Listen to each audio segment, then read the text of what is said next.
اعوذ باللہ من الشیطان الرجیم بسم اللہ الرحمن الرحیم اذا السماء انشقت واذنت لربها وحقت واذا الارض مدت والقت ما فيها وتخلت واذنت لربها وحقت یا ایہا الانسان انکا کادح الی ربک کدحا فملاقیہ فاما من اوتی کتابہ بیمینہ فسوف یحاسب حسابا یسیرا وینقلب الی اہلہ مسرورا وَأَمَّا مَنْ أُوتِيَ كِتَابَهُ وَرَاءَ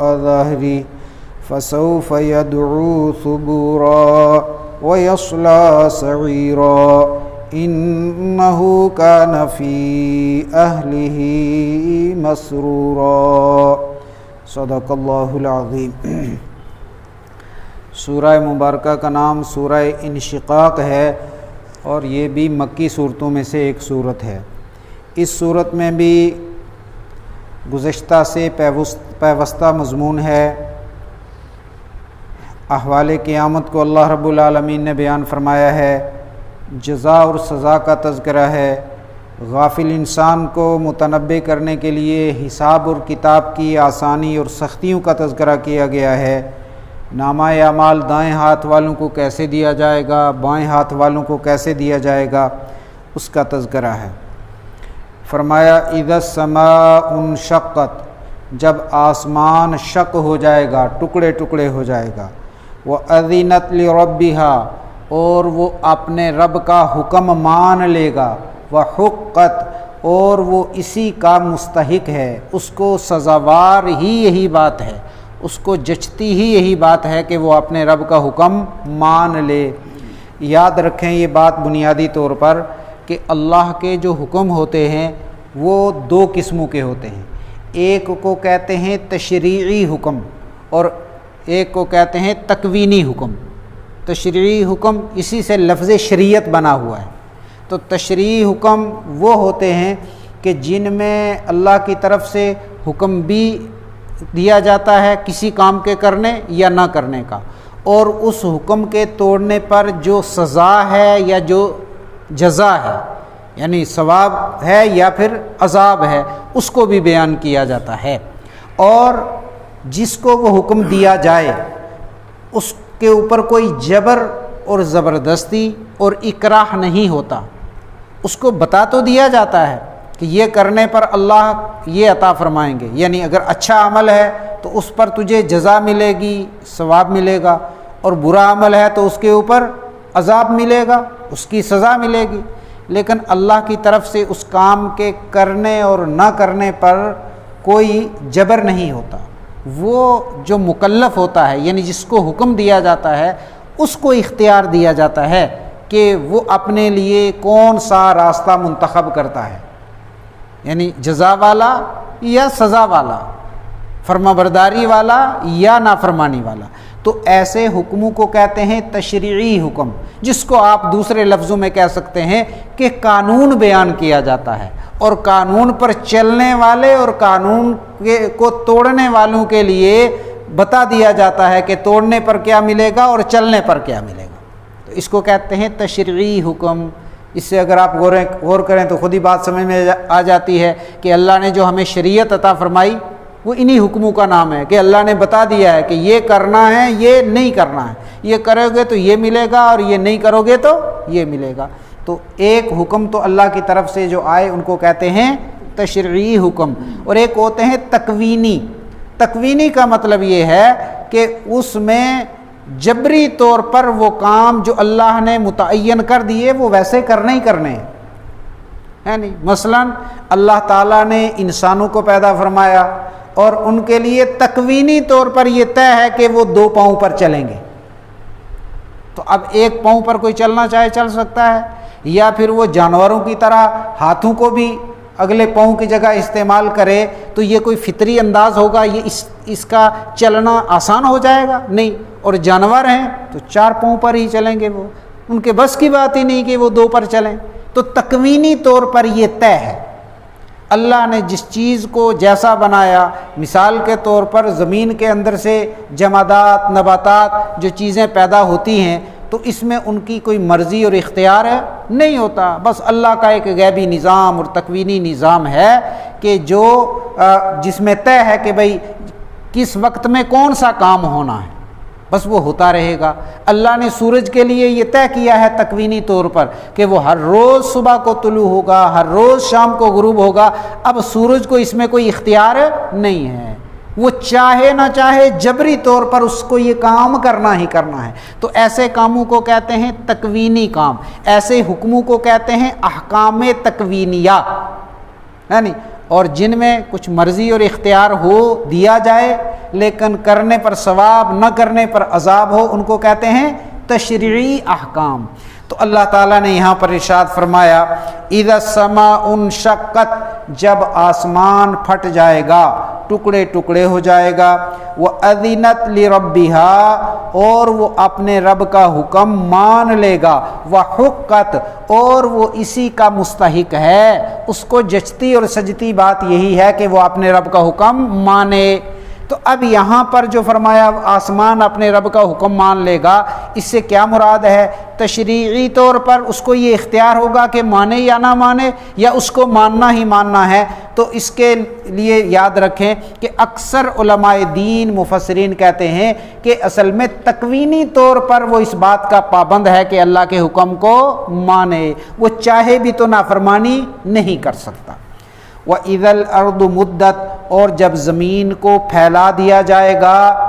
عبداللہ ابن عباس رضی اللہ تعالیٰ عنہ روایت کرتے ہیں رسول اکرم صلی اللہ علیہ وسلم سے کہ آخرت میں جب قیامت کا بھونچال ہو جائے گا تو زمین چونکہ بالکل برابر ہو جائے گی، کوئی غار، کوئی پہاڑ، کوئی نشیب، کوئی فراز جیسے اب زمین میں ہے، کوئی جگہ اونچی ہے اور کوئی پست ہے، ایسا نہیں ہوگا، بلکہ ایک چٹیل میدان ہو جائے گی، اور پھر اس کو اللہ اپنے خاص حکم سے پھیلا دیں گے۔ جس طرح چمڑے کو یا ربڑ کو جو ہے وہ کھینچ کر لمبا کیا جاتا ہے، اس طرح زمین کو پھیلا دیا جائے گا تاکہ اولین اور آخرین کا اجتماع اس کے اوپر ممکن ہو سکے۔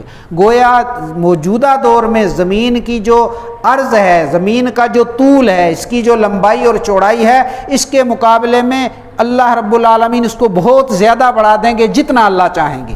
اس کی حد بندی قرآن و سنت میں کوئی بیان نہیں کی گئی، ہاں البتہ اتنا روایات میں آتا ہے کہ پھر پھیلانے کے بعد ہر آدمی کے حصے میں اتنی ہی زمین آئے گی جتنی پر اس کے 2 پاؤں آ سکے، چونکہ اولین اور آخرین کا اجتماع ہوگا۔ تو وَإِذَا الْأَرْضُ مُدَّتْ، اور جب زمین کو پھیلا دیا جائے گا، وَأَلْقَتْ مَا فِيهَا، اور زمین نکال باہر کرے گی جو کچھ اس میں ہے، زمین پھینک دے گی جو کچھ اس میں ہے، وَتَخَلَّتْ، اور خالی ہو جائے گی۔ کیا پھینک دے گی؟ اس کے اندر جو ذخائر ہیں، انسان جو دفن ہیں وہ قبروں سے باہر پھینک دیے جائیں گے، جو اس کے اندر تیل کے ذخائر ہیں، لوہے کے ذخائر ہیں یا گیس کے ذخائر ہیں، تمام اپنے وہ دفن خزانوں کو باہر پھینک دے گی۔ وَتَخَلَّتْ، اور خالی ہو جائے گی۔ وَأَذِنَتْ لِرَبِّهَا، اور وہ اپنے رب کا حکم مان لے گی۔ وَحُقَّتْ، اور اس کو جچتا ہی یہی ہے، اس کے لائق اور مناسب حال ہی یہی ہے کہ وہ اپنے رب کا حکم مان لے۔ یا ایھا الانسان، اے انسان، انک کادح الی ربک کدحا فملاقی، بلا شبہ تجھے اپنے رب کی طرف بہت ساری چڑھائیاں چڑھ کر اس سے جا ملنا ہے، یعنی بہت ساری مشقتیں برداشت کر کے تو اللہ کے پاس پہنچے گا۔ تو انسان پوری زندگی میں کیا کرتا ہے؟ مشقتیں اٹھاتا ہے، برداشت کرتا ہے، اور اس کو یہ لگتا ہے کہ میں کچھ کام کر رہا ہوں اور میں کچھ حاصل کر رہا ہوں، حالانکہ اصل میں یہ زندگی سے دور اور موت کے قریب ہوتا جا رہا ہے، یہ اللہ سے ملاقات کے لیے آگے بڑھ رہا ہے۔ تو اے انسان انک کادح، بلا شبہ تجھ کو مشقتیں اٹھانی ہیں، کٹھنائیاں برداشت کرنی ہیں، الی ربک، اپنے رب تک پہنچنے کے لیے، قدحن، بہت ساری مشقتیں، فملاقی، پھر تو اس سے جا ملے گا، یعنی اللہ کے حضور پیش ہو جائے گا قیامت میں۔ فَأَمَّا مَنْ أُوتِيَ كِتَابَهُ بِيَمِينِهِ، پس بہرحال وہ آدمی کہ جس کا نامہ اعمال اس کے دائیں ہاتھ میں دیا جائے گا، فَسَوْفَ يُحَاسَبُ حِسَابًا يَسِيرًا، پس اس کا حساب بہت آسانی کے ساتھ ہوگا۔ حساب، رسول اکرم صلی اللہ علیہ وسلم دعا فرمایا کرتے تھے، اور امت کو بھی آپ نے اس کی تعلیم فرمائی ہے کہ حضور دعا فرمایا کرتے تھے، اللہم حاسبنی حسابا یسیرا، اے اللہ میرا حساب آسانی سے لے لے۔ اور ایک روایت میں رسول اکرم صلی اللہ علیہ وسلم نے ارشاد فرمایا، من حوسب یوم القیامت عذب، جس آدمی کا قیامت کے دن حساب لیا گیا اس کو عذاب دیا جائے گا۔ سیدہ عائشہ رضی اللہ تعالی عنہا نے یہ جملہ حضور کی مقدس زبان سے سن کر عرض کیا، یا رسول اللہ، یہ جو آپ نے فرمایا ہے کہ جس کا حساب لیا جائے گا اس کو عذاب ہوگا، حالانکہ قرآن میں تو یہ ہے کہ وَأَمَّا مَنْ أُوتِيَ كِتَابَهُ بِيَمِينِهِ فَسَوْفَ يُحَاسَبُ حِسَابًا يَسِيرًا، تو جس کا نامہ اعمال دائیں ہاتھ میں اس کا حساب آسان ہوگا، اور آپ فرما رہے ہیں جس کا بھی حساب لیا جائے گا اس کو عذاب دیا جائے گا۔ تو رسول اللہ صلی اللہ علیہ وسلم نے ارشاد فرمایا کہ اصل میں آسان حساب ہی نہیں ہے، آسان حساب کی یہ شکل ہوگی کہ مومن بندے کا نامہ اعمال اللہ کے حضور پیش ہوگا اور موٹا موٹا اس کو چیک کیا جائے گا۔ وہ آپ مشہور روایت سنا کرتے ہیں کہ قیامت میں سب سے پہلے اعمال میں حساب ہوگا نماز کا، اور جس کی نماز بالکل ٹھیک نکل آئی، بہت سارے خوش نصیب ایسے ہوں گے کہ ان کے باقی نامہ اعمال کو دیکھا ہی نہیں جائے گا، نماز کے کامل ہونے پر ان کی نجات کا فیصلہ ہو جائے گا۔ تو گویا مومنین کاملین ان میں کچھ ایسے خوش نصیب ہوں گے کہ جن کا حساب تفصیل کے ساتھ ہوگا ہی نہیں، بلکہ موٹا موٹا حساب کر کے ان کی نجات کا فیصلہ کر دیا جائے گا۔ تو اللہ کے نبی نے فرمایا یہ جو حساب آسان ہے نا، یہ حساب ہی نہیں ہے، اس لیے کہ حساب تب ہوتا نا کہ سارے اعمال کا حساب لیا جاتا، تو یہ آسان حساب کی تعریف ہے۔ اور جس کا حساب لیا گیا یعنی بالتفصیل تو عذبا، بس اس کو عذاب ہوگا، وہ تو سمجھ لو کہ مارا گیا، جس کی ایک ایک بات چیک کی جائے گی، ہر عمل، تو اس کو عذاب ہوگا۔ اس لیے ہمیں بھی اس دعا کو اپنے لیے ورد زبان اور حرز جان بنانا چاہیے کہ ہماری دعاؤں سے کبھی یہ دعا جدا نہ ہو، اللہم حاسبنی حسابا یسیرا، اے اللہ میرا حساب آسانی کے ساتھ لے۔ گویا بندہ اللہ سے یہ دعا کر رہا ہے کہ تیرے وہ جو خوش نصیب بندے ہیں نا کہ جن کا حساب سرسری ہوگا اور ان کے سارے نامہ اعمال کو قریدا نہیں جائے گا، مجھے ان بندوں میں شامل کر لے۔ تو یاد کرنی چاہیے، اور عربی میں یاد ہو تو نور علی نور، اور اگر نہیں تو پھر اپنی زبان میں ضرور اس دعا کو اپنی دعاؤں میں شامل کرنا چاہیے۔ ہماری جو کوتاہیاں ہیں ان میں ایک بڑی کوتاہی یہ ہے کہ ہم دعاؤں کے سلسلے میں غفلت کا شکار ہیں۔ حالانکہ یہ وہ دعائیں ہیں جن کے لیے آپ کو باوضو ہونا ضروری نہیں، جن کے لیے آپ کو مصلی پر اور مسجد پر بیٹھا ہوا ہونا شرط نہیں، آپ کسی بھی وقت یہ دعائیں کر سکتے ہیں، چلتے پھرتے دعائیں مانگ سکتے ہیں، یعنی بیٹھے ہوئے لیٹے ہوئے دعائیں کر سکتے ہیں۔ تو ان دعاؤں کو ضرور کرتے رہنا چاہیے۔ اللہ رب العالمین فرماتے ہیں، بہرحال وہ آدمی کہ جس کا نامہ اعمال اس کے دائیں ہاتھ میں دیا گیا، فسوف یحاسب حسابا یسیرا، تو ان قریب اس کا حساب آسانی کے ساتھ ہوگا، وینقلب الی اہلہ مسرورا، اور وہ اپنے اہل و عیال کی جانب خوشی خوشی واپس ہوگا، اپنے اہل و عیال کی جانب خوشی خوشی لوٹے گا۔ اہل و عیال سے کیا مراد ہے؟ مفسرین کرام نے بہت آسانی سے اس بات کو سمجھایا کہ اہل و عیال سے مراد دونوں طرح کے اہل و عیال ہیں۔ ایک وہ اہل و عیال جو جنت میں بندے کو نصیب ہوگا، دنیا کی اگر بیوی نیک ہے تو یہ بھی، اور جنت کی حوریں، تو اس کا تو اہل و عیال یہی بنے گا، اور اس کی جنت میں جو غلمان ہیں، اور اسی طرح دنیا کے اندر جو اس کا اہل و عیال تھا اپنی بیوی کو دکھائے گا، یعنی کہ میرا نامہ اعمال یعنی مجھے دائیں ہاتھ میں دے دیا گیا، میں کامیاب ہو گیا، اپنی اولاد کو دکھائے گا، اپنے دوستوں کو دکھائے گا، اپنی جان پہچان والوں کو دکھائے گا، ہاں اقرؤ کتابیہ، یہ لو میرا نامہ اعمال پڑھو، انی ظننت انی ملاق حسابیہ، میرا خیال تھا، یقین تھا، اور مجھے اس بات کا اندیشہ رہتا تھا، گمان رہتا تھا کہ مجھے اپنے رب کے پاس پہنچ کر اپنے اعمال کا حساب دینا ہے، اور میں نے اسی طرح اس کی تیاری کی ہوئی تھی۔ یعنی تو اپنے اہل و یال، جنت والا اہل و یال بھی مراد ہے اور دنیا کا اہل و یال بھی مراد ہے کہ یہ ان کو دکھاتا پھرے گا، جنت میں داخل ہونے سے پہلے اپنے گھر والوں کو ڈھونڈ کر یہ دکھائے گا وہاں۔ وَأَمَّا مَنْ أُوتِيَ كِتَابَهُ وَرَاءَ ظَهْرِهِ، اور بہرحال وہ آدمی کہ جس کا نامہ اعمال اس کے پیٹھ کے پیچھے سے دیا جائے گا۔ پہلے شکل اس کی گزری ہوئی ہے، بتایا تھا کہ سینے کے اندر سے بائیں ہاتھ کو داخل کیا جائے گا اور پیچھے سے نکالا جائے گا، اور وہاں جو ہے غصے کے ساتھ اس کا نامہ اعمال بائیں ہاتھ میں تھمایا جائے گا۔ نامہ اعمال بائیں ہاتھ میں دیا جانا ہی اس بات کا فیصلہ ہوگا کہ اس آدمی کا ٹھکانہ جہنم ہے۔ اللہ ہم سب کی حفاظت فرمائے۔ تو وراء ظہرہ، اس کے پیٹھ کے پیچھے سے دیا جائے گا۔ فسوف یدعو ثبورا، پس وہ عنقریب موت پکارے گا۔ وہ کیا، بس کاش میری موت ہو جاتی، یعنی میرا قصہ تمام ہو جاتا، میں مر جاتا، اس لیے کہ اب جہنم اس کے سامنے۔ انہ ظن ان لن یحور، بلا شبہ اس کا یہ گمان اور خیال تھا کہ اس کو دوبارہ نہیں اٹھایا جانا ہے، اس کا دوبارہ حشر نہیں ہوگا، مبعوث اس کو نہیں کیا جائے گا، اس کا یہ خیال تھا، اسی وجہ سے تو وہ غفلت میں مبتلا تھا۔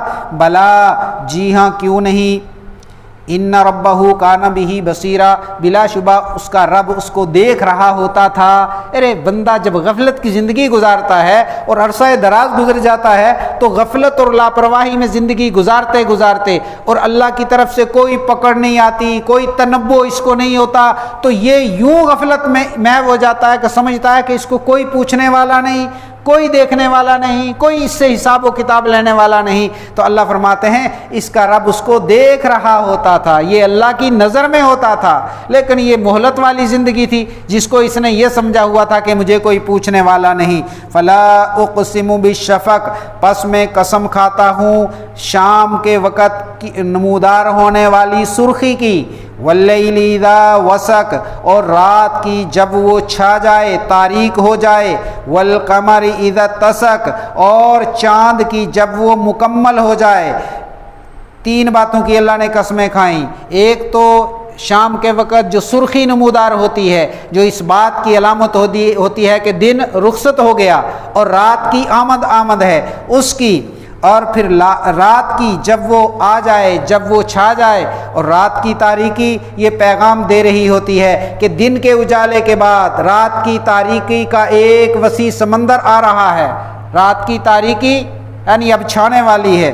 اور چاند کی قسم جب وہ مکمل ہو جائے، جب چاند صبح کو ہوتا ہے۔ یہ جو باہر والا ماسٹر ہے اس کو کم کرو تھوڑا سا، ماسٹر ہے نا، ماسٹر ادھر والا، یہ اندر والا جو، بس 4 پر رکھو۔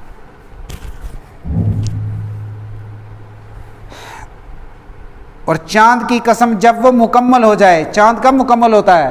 14ویں رات کا، تو پہلے چھوٹا سا ہوتا ہے پھر آہستہ آہستہ بڑھتا ہے، تو چاند کا یہ گھٹنا اور بڑھنا بھی تو کوئی پیغام دے رہا ہے حضرت انسان کو کہ جوانی آتی ہے، اس سے پہلے بچپن ہو جاتا ہے اور پھر بڑھاپا آ جاتا ہے۔ یہ انسان کو متنبع کیا جا رہا ہے کہ تیرے اوپر بھی یہ سارے دور آنے والے ہیں۔ جب آدمی جوان ہوتا ہے تو پھر ذہن اس کا یہ ہوتا ہے کہ میں ہمیشہ جوان رہوں گا، تو یہ کائنات میں یہ بکھری ہوئی چیزیں بتا رہی ہیں، ان کے بچپن، ان کی جوانی اور ان کا بڑھاپا، ان کے اوپر آنے والی فنا پیغام دے رہی ہوتی ہے کہ حضرت انسان تجھے بھی فنا ہو کر اپنے رب کے پاس جانا ہے۔ تو چاند کی قسم جب وہ کامل ہو جائے، لَتَرْكَبُنَّ طَبَقًا عَنْ طَبَقٍ، تم کو آہستہ آہستہ مرحلہ بمرحلہ آگے بڑھنا ہے۔ کیا؟ بچپن کے بعد جوانی، یعنی اس کے بعد بڑھاپا، اس کے بعد برزخ، اس کے بعد آخرت۔ تو آدمی یہ سمجھتا ہے کہ پتہ نہیں یہ کب ہوگا، ارے یہ کام جلدی نہیں، یہ پے در پے ہوگا، آہستہ آہستہ ہوگا۔ اللہ کا ایک تکوینی نظام ہے کہ فوراً نہیں ہو جاتا۔ آپ مرغی کے نیچے انڈے رکھتے ہیں اور 22 دن گزرنے سے پہلے وہ چوزا نہیں باہر آ سکتا۔ تو اللہ کے ہاں ہر ایک چیز کا ایک تکوینی نظام ہے، اس سے پہلے وہ چیز واقع نہیں ہوتی۔ تو تمہیں اللہ کے پاس جانے کے لیے مرحلہ بمرحلہ آہستہ آہستہ آگے بڑھنا ہے۔ فما لهم لا يؤمنون، ان لوگوں کو کیا ہو گیا کہ یہ ایمان نہیں لاتے۔ وَإِذَا قُرِئَ عَلَيْهِمُ الْقُرْآنُ لَا يَسْجُدُونَ، اور جب ان کے سامنے قرآن پڑھا جاتا ہے تو لا يسجدون، یہ سجدہ نہیں کرتے۔ سارے مفسرین کا اس بات پر اتفاق ہے کہ اس آیت کریمہ میں سجدہ سے مراد سجدہ نہیں بلکہ اطاعت ہے، کہ قرآن کو سنتے نہیں، قرآن کی بات سننے کے بعد اللہ رسول کی اطاعت نہیں کرتے۔ تو انہیں کیا ہو گیا کہ اللہ کا قرآن جب ان کے سامنے پڑھا جاتا ہے تو پھر یہ اطاعت نہیں کرتے۔ یعنی گویا قرآن ایک ایسا عظیم الشان کلام ہے کہ اس کی بات سننے کے بعد مومن بندے کو یہ چاہیے کہ وہ بغیر چوں و چرا کے، بغیر پس و پیش کے، بغیر سوچ و وچار کے اللہ کے قرآن کے آگے اپنے ہتھیار ڈال دے اور اس بات پر عمل کرنا شروع کر دے۔ اصحاب رسول کا شیوا یہی ہوتا تھا، یعنی کہ جب قرآن کا کوئی حکم آتا تھا تو وہ فوراً مان جایا کرتے تھے۔ بارہا وہ قصہ حضرت حسن رضی اللہ تعالیٰ عنہ کا بیان کیا گیا کہ وہ جب خادمہ سے پیالہ ٹوٹا تھا اور خادمہ نے محسوس کیا کہ حضرت کو غصہ آیا ہے اور اب مجھے سزا دیں گے، تو فوراً اس نے پڑھا والکاظمین الغیظ، کہ اللہ کے محبوب بندے غصے کو پی جایا کرتے ہیں۔ تو حضرت نے اللہ کا یہ چونکہ فرمان تھا کہ میرے محبوب بندے غصے کو پیتے ہیں، تو سہم گئے اور سوچا کہ اگر فوراً میں نے غصے کو ختم نہیں کیا تو یہ اللہ کے حکم کا توڑنا ہوگا، حکم عدولی ہوگی۔ قرآن کے آنے کے بعد ان لوگوں کے اگر اس حکم کو نہ مانا گیا تو ان لوگوں میں مجھے شامل کیا جائے گا۔ وَإِذَا قُرِئَ عَلَيْهِمُ الْقُرْآنُ لَا يَسْجُدُونَ۔ تو نواسائے رسول ہیں، صحابی رسول ہیں، نوجوانان جنت کے سردار ہیں، لیکن اللہ کا حکم آنے کے بعد کپ کپی طاری ہو گئی اور فوراً اس خادمہ سے کہنے لگے کظمت غیظی، میں نے اپنے غصے کو پی لیا ہے۔ پھر خادمہ نے یہ سوچا کہ غصے کو پیا تو ہے لیکن اس سے یہ لازم نہیں آتا کہ میری خطا اور غلطی بھی معاف ہو گئی ہے۔ اللہ، اس موقع پر وہ حدیث رہ رہ کر یاد آتی ہے، ان اللہ یرفع بہذا الکتاب اقواما ویضع بہ آخرین۔ اللہ اس قرآن کے ذریعے سے بہت سارے لوگوں کو عزت دیتے ہیں اور بہت سارے لوگوں کو ذلیل، رسوا، خائب اور خاسر، بے نام و نشان کر دیتے ہیں۔ کوئی بندہ جو عزت کا طلبگار ہے، اور دنیا میں کوئی ایسا ہے جس سے پوچھا جائے کہ تم ذلت کو پسند کرتے ہو یا عزت کو، تو کوئی کہے گا کہ میں عزت کو پسند نہیں کرتا۔ ہر آدمی عزت چاہتا ہے، اور اللہ نے عزت کو جوڑا ہوا ہے اپنے قرآن کے ساتھ۔ قرآن کو پڑھے، قرآن کو پڑھائے، قرآن کو سنے، قرآن کو سنائے، قرآن پر عمل خود بھی کرے، دوسروں کو بھی قرآن پر عمل کرنے کی دعوت دے، تو اللہ رب العالمین اس کو دو جہاں کی عزتیں عطا فرماتے ہیں۔ تو اللہ کے نبی نے فرمایا اس قرآن کے ذریعے سے بہت سارے لوگوں کو عزت ملتی ہے، اور جو اس کو چھوڑ دیتے ہیں ان سب کو کیا ہوتا ہے؟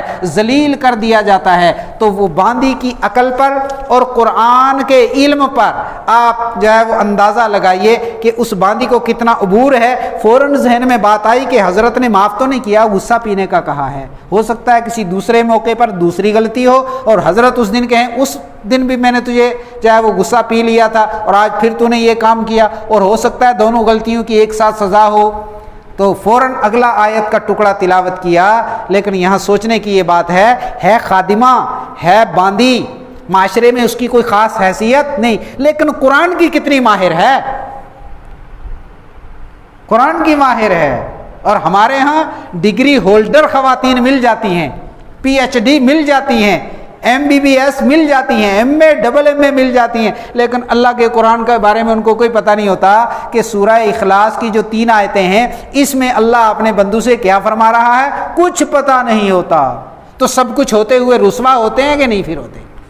تو باندی کو اللہ نے اس قرآن کے علم کی بدولت ذہن میں خیال آیا، اگلا ٹکڑا پڑا والعافین عن الناس، تو حضرت نے فرمایا، یعنی آیت کا مفہوم یہ ہے کہ اللہ کے محبوب بندے لوگوں کو معاف کر دیا کرتے ہیں، لوگوں سے بدلہ نہیں لیا کرتے۔ تو انہوں نے کہا میں نے تجھے معاف بھی کر دیا، اور اگلا جملہ پڑھا یعنی کہ واللہ یحب المحسنین، اللہ احسان کرنے والوں کو، نیکی کرنے والوں کو اپنا دوست اور محبوب بناتے ہیں۔ تو حضرت نے فرمایا ٹھیک ہے، میں نے تیرے اوپر احسان کیا، تجھے آزاد بھی کر دیا۔ تو یہ آزادی وقتی طور پر، آزادی کا جو ذریعہ بننے والی چیز تھی وہ کیا تھا؟ قرآن کا علم۔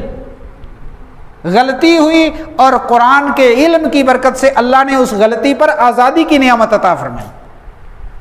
ارے غلطی پر سزا ملتی ہے نا، لیکن قرآن کی برکت سے سزا کے بجائے کیا ملا؟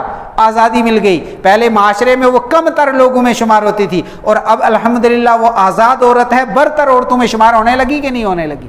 تو وَإِذَا قُرِئَ عَلَيْهِمُ الْقُرْآنُ، یہ آیت کریمہ اہم ترین آیت ہے، اور مومن لوگوں کو یہ دعوت فکر دے رہی ہے کہ تمہارا شیوا، طور طریقہ، تمہارا جو ہے تمہارے عادات اور اطوار یہ ہونے چاہیے کہ جب قرآن کا کوئی حکم آ جائے تو فوراً کیا سرے تسلیم خم، اطاعت کے لیے بالکل تیار، اس پر کوئی یعنی پس و پیش نہیں ہونی چاہیے، تاخیر نہیں ہونی چاہیے۔ تو جب ان کے سامنے قرآن پڑھا جاتا ہے تو یہ لوگ سجدہ نہیں کرتے، اطاعت نہیں کرتے۔ یہ آیت آیات سجدہ میں سے ہے۔ بعض ائمہ دین کے نزدیک یہ آیت سجدہ نہیں، لیکن اکثر فقہا اور خصوصاً امام اعظم ابو حنیفہ رحمۃ اللہ علیہ کے نزدیک یہ آیات سجدہ میں سے ہے، اور حضرت نے اس پر دلیل بھی دی کہ روایت میں ہے کہ حضرت ابو رافع رضی اللہ تعالیٰ عنہ روایت فرماتے ہیں کہ میں نے ابو ہریرہ رضی اللہ تعالیٰ عنہ کے پیچھے عشاء کی نماز پڑھی، اور رسول اللہ صلی اللہ علیہ وسلم یہ وہ صورتیں ہیں جن کو عشاء کی نماز میں اکثر پڑھا کرتے تھے، والسماء ذات البروج بھی، اور یہ صورت بھی، اسی طرح سبح اسم ربک الاعلی وغیرہ بھی۔ تو ابو رافع فرماتے ہیں کہ میں نے ابو ہریرہ رضی اللہ تعالیٰ عنہ کے پیچھے نماز عشاء پڑھی، آپ نے اس کی تلاوت کی، اور اس آیت پر پہنچنے کے بعد آپ نے سجدہ کیا۔ پھر میں نے نماز کے بعد آپ سے دریافت کیا کہ اے صحابی رسول، کیا یہ آیات سجدہ میں سے ہے؟ تو سیدنا ابو ہریرہ رضی اللہ تعالیٰ عنہ نے ارشاد فرمایا کہ میں نے ابو القاسم حضرت محمد صلی اللہ علیہ وسلم کے پیچھے نماز پڑھی، اور آپ نے نماز میں اس سورہ مبارکہ کی تلاوت فرمائی، اور پھر آپ نے اس پر سجدہ فرمایا۔ تو اب بات پکی ہو گئی کہ یہ آیات سجدہ میں سے ہے۔ بل الذین کفروا یکذبون، بلکہ کافر لوگ تو جٹلاتے ہیں۔ کس کو؟ قرآن کا ذکر چل رہا ہے نا، تو کافر لوگ قرآن کو جٹلاتے ہیں۔ جٹلانا دو طرح کا ہوتا ہے، ایک جٹلانا ہوتا ہے کفر، اور ایک جٹلانا ہوتا ہے فسق، یعنی ایک جٹلانا بندے کو کافر بناتا ہے، اور ایک جٹلانا بندے کو نافرمان، فاسق اور فاجر اور گنہگار بناتا ہے۔ اگر تو جیسے کفار جٹلاتے ہیں کہ وہ اللہ کی اس کتاب کو، اللہ کی کتاب مانتے ہی نہیں، تو ان کا جٹلانا کفر ہے۔ لیکن جو لوگ اس کو اللہ کی کتاب سمجھتے ہیں، اللہ کا نازل کیا ہوا پاکیزہ اور مقدس کلام سمجھتے ہیں، اس کے اوپر ان کا ایمان ہے، اور وہ یہ جانتے ہیں کہ یہ اس قرآن میں جو کچھ ہے ہدایت، یہ قرآن سراپا ہدایت ہے، لیکن اس کے باوجود عملی طور پر قرآن کو انہوں نے پیٹھ کے پیچھے رکھا ہوا ہے، تو ایسے لوگ کیا ہیں؟ کافر تو نہیں ہوتے، لیکن فاسق ہوتے ہیں، فاجر ہوتے ہیں، نافرمان ہوتے ہیں۔